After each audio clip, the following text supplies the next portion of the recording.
and welcome to the Weekend Jazz Update with Jashanti Silva. On this week's episode, Freddie Hubbard, his life and times and best hits. Freddie Hubbard was an outstanding hard bop trumpeter of his time. His solos were innovative and his trumpet playing was dynamic and soulful. He was a maestro of several styles of jazz, and he was up there with jazz greats like Miles Davis, Lee Morgan and Woody Shaw. He started out playing the trumpet in his hometown in Indianapolis. In 1958, he started touring New York, the epicenter of the jazz world. He started collaborating with jazz icons like Philly Joe Jones, Sonny Rollins, and more. In 1960, he recorded his debut album, Open Sesame, to massive success. He soon developed a reputation as a very innovative jazz player. For example, his playing on John Coltrane's album, Ole Coltrane. He was awarded the Downbeat magazine's New Star Award for his success in the field. In 1961, he joined Art Blakey's jazz band and went on touring to massive success. He reached his pinnacle in the 70s, where he recorded a string of hit albums for CTI Records like Red Clay, First Light and Skydive. His playing was groundbreaking, blending a fusion of soul jazz and hard bop. His 1972 album First Light won him a Grammy.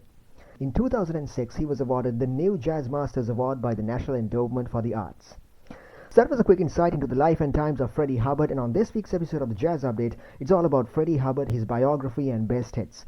Also coming up, some trending album news. And welcome back to the Weekend Jazz Update with Jashanti Silva. On this week's episode, Freddie Hubbard, his life and times and best hits, and on this hour, we're going to be talking about his biography. Freddie Hubbard was one of the most iconic trumpet players in the hard bop and bop genres of jazz. He went on to collaborate with some of the most influential artists of his time. He was mainly influenced by the trumpet styles of Miles Davis and came up with a style of his own, one that blended bravado and subtlety. Downbeat magazine once called him one of the most prolific trumpeters in jazz. His legacy has continued to inspire countless generations of musicians that came after him.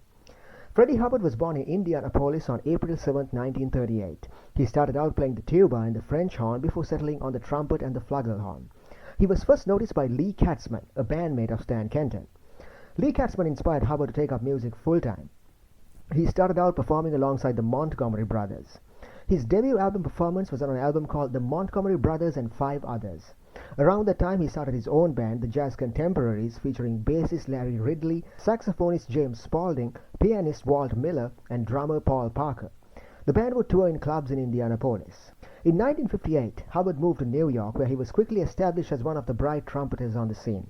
He was soon performing alongside other jazz greats like Sonny Rollins, Philly Joe Jones, and Eric Dolphy. In 1961, he toured Europe alongside Quincy Jones. In 1960, he recorded his debut album, Open Sesame.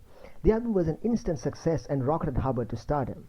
Two equally successful album releases followed, Going Up in 1960 and Hubcap in 1961.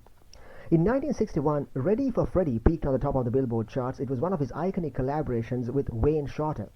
And 1 year later, he joined Art Blakey's band, the Jazz Messengers. In 1964, he started out touring and performing alongside his own jazz groups, notably alongside names like Kenny Barron and Louis Hayes. He'd also perform as sideman in other jazz bands. In 1970, he saw further success with his tenure at Atlantic and CTI Records. One of his albums, First Light, released on CTI Records in 1970, won him a Grammy Award for Best Jazz Instrumental Performance. In the 80s, he was touring and performing at concerts across Europe. He'd also tour at colleges, and it was always his passion to inspire new generations with his music. In 2006, Freddie was awarded the NEA Jazz Masters Award from the National Endowment of the Arts. He died in November 2008, leaving behind a legacy as one of the greatest hard bop trumpeters of his era.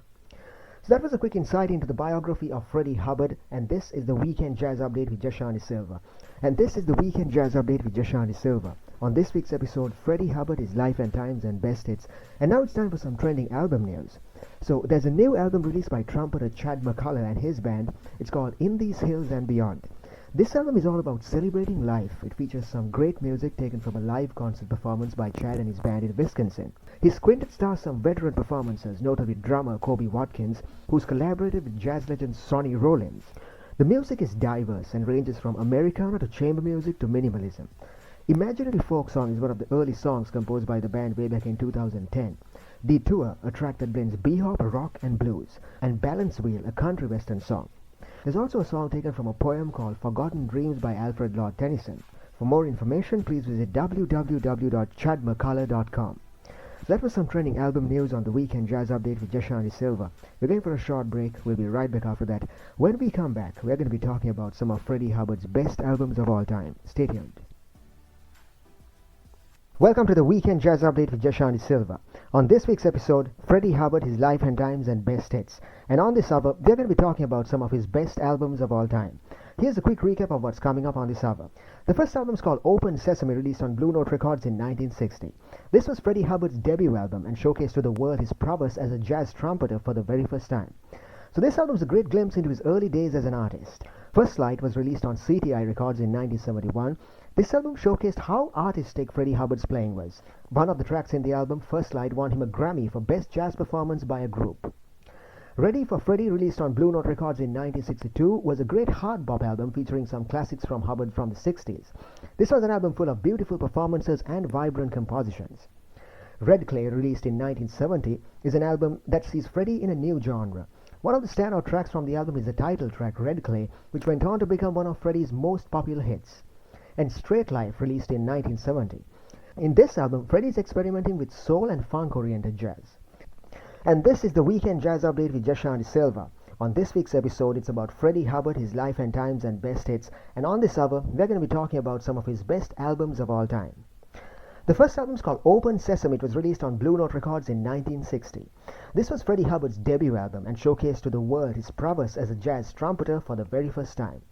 The album was released on Blue Note Records and featured Tina Brooks, McCoy Tyner, Sam Jones and Clifford Jarvis. The album features mainly original compositions by Hubbard, songs like Open Sesame and Gypsy Blue. It also showed his ability to lead a band. So this album is a great glimpse into his early days as an artist. First Light was released on CTI Records in 1971. This album was a showcase of how artistic Freddie Hubbard's playing was. The album has a very cinematic feel brought to life by the string instrumentals. The album was performed by jazz legends like Herbie Hancock, Jack DeJohnette and George Benson. One of the tracks in the album, First Light, won Hubbard a Grammy for Best Jazz Performance by a Group. What's outstanding about this track is the orchestral setting blended with Hubbard's iconic trumpet playing. Ready for Freddie was released on Blue Note Records in 1962. This one's a great hard bop album featuring some classics from Hubbard from the 60s. The album brings out the essence of hard bop, the energy, the spontaneity, featuring an all-star cast of artists like Bernard McKinney, Wayne Shorter, McCoy Tyner, and more. One standout feature of this album is Hubbard's trumpet playing. There's some very intricate songs like Bird-Like and Crisis, and on these tracks we see just what made him a great trumpet player. He weaves in and out of the complex melodies with so much ease. So overall, an album full of beautiful performances and vibrant compositions. Red Clay was released on CTI Records in 1970. In this album, Freddie's in a new genre. He'd shifted from jazz to soul jazz fusion, and that sound would mark his career in the years to come. The album features names like Joe Henderson, Ron Carter, and Lenny White. One of the standout tracks from the album is the title track, Red Clay. It went on to become one of Freddie's most popular hits. Straight Life was released in 1970, and in this album, Freddie's experimenting with soul and funk-oriented jazz. The album came after the vastly successful Red Clay, and it features names like George Benson, Jack DeJohnette, and Herbie Hancock. The title track's also one of the standout tracks in the album, featuring an infectious groove and rhythm. We also see the band improvising beautifully on the track.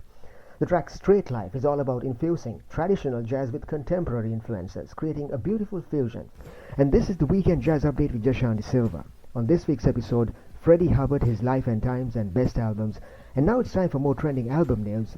Saxophonist Jeff Bradfield is out with a new album called Colossal Abundance.